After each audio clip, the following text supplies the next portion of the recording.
வணக்கம். நான் காந்தரூபி. செகோ ராமசாமி அவர்கள் எழுதிய நற்றமிழில் பேசுவோம்.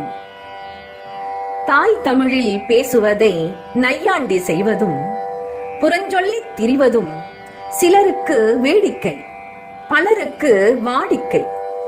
2 மாதம் சுமந்து பிறந்த சிசுவுக்கு தாய்ப்பாலை தவிர்த்து நஞ்சாய் புட்டிப்பால் ஊட்டுவதும் அதுவே. பல்லாயிரம் ஆண்டுகள் தமிழ் இன்று வரை கன்னித் தமிழாய் ஒலிக்க உயிர் கொடை ஈர்த்த பெயரறியா சான்றோர்கள் எங்கள் தொப்புள் கொடி உறவுகள்.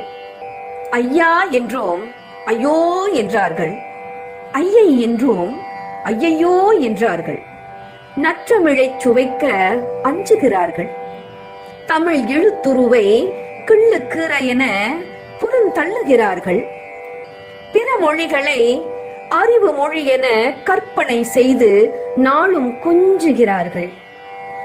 இலக்கிய சுவை பருகாமல் முத்தமிழை கறிவேப்பிலை என ஒதுக்குகிறார்கள். பேச்சு மொழியில் நா பிறழ்கிறது, எழுத்து மொழியில் கழுத்து நெரிக்கப்படுகிறது. வீட்டிலும் தமிழ் இல்லை, நம் பள்ளிகளிலும் நற்றமிழ் இல்லை. அறமும் மரமும் வேரூன்றிய இலக்கியமும் இலக்கணமும் தமிழ் குருதியில் பாய்ச்சிட பிறமொழி கலப்பில்லாமல் நற்றமிழை போற்றுவோம். செந்தமிழராய் வாழ்வோம், வரலாற்று புகழ் பாடுவோம். நன்றி, வணக்கம்.